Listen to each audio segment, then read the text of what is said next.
सोचो, एक ऐसी कौम जो पहाड़ों को काट कर महल बनाती हो, जिनके घर तूफानों से भी न गिरते हो, और जो कहती हो हमसे ज्यादा ताकतवर कौन हो सकता है, मगर फिर सिर्फ एक चीख, सिर्फ एक जबरदस्त झटका और सब कुछ खामोश।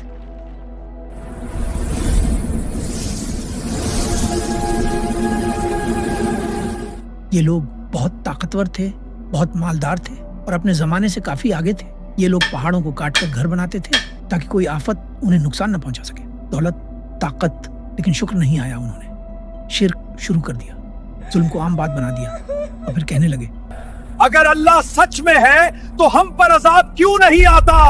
यही जुमला उनकी तबाही का कारण था। अल्लाह ने उनकी तरफ हजरत सालेह अलैहिस्सलाम को भेजा। हजरत सालेह उन्हीं में से थे, ईमानदार, साफ दिल और सच बोलने वाले। उन्होंने कहा, इबादत करो, उसके सिवा तुम्हारा कोई मबूद नहीं। जुल्म छोड़ दो, वरना याद रखो अल्लाह की पकड़ बहुत सख्त होती है। कौम हंसने लगी, तालियां बजाने लगी, कहने लगे, ऐ साले, तुम हमें डरा रहे हो। तुम जैसे लोग हमेशा कमजोर होते हैं।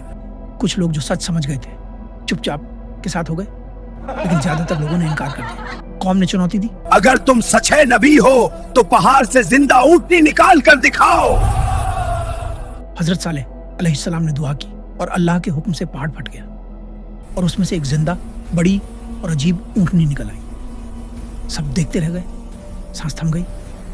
हजरत सालेह अलैहिस्सलाम ने कहा, ये अल्लाह की निशानी है, इस ऊंटनी को नुकसान ना पहुंचाना। ये पनी का अपना दिन रखेगी और तुम अपना। शुरू में कौम डर गई, लेकिन कुछ ही वक्त बाद घमंड फिर लौट आया। कहने लगे, एक जानवर हुकाम देगा।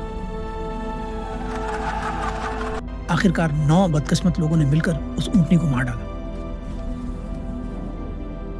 और घमंड से बोले, अब बुलाओ अपने रब का अजाब। हजरत सालेह अलैहिस्सलाम भर्राई हुई आवाज में बोले, अब बस 3 दिन अपने घरों में रह लो, इसके बाद अल्लाह का अजाब आएगा। पहला दिन चेहरों पर पीला रंग, दूसरा दिन चेहरों पर लाल रंग, तीसरा दिन चेहरों पर काला रंग, लेकिन फिर भी उन्होंने तौबा नहीं की। चौथी सुबह आसमान से एक भयानक चीख आई। जमीन जोर से कांप उठी। पहाड़ों में बने महल, पत्थर के घर सब जमीन में मिल गए। कौम समूद जो कहती थी हम नहीं गिर सकते, पल भर में खत्म हो गई। सिर्फ खामोशी रह गई। हजरत सालेह अलैहिस्सलाम ने पलट कर देखा और कहा, मैंने तुम तक अपने रब का पैगाम पहुंचा दिया, मगर तुम नसीहत पसंद ना कर सके।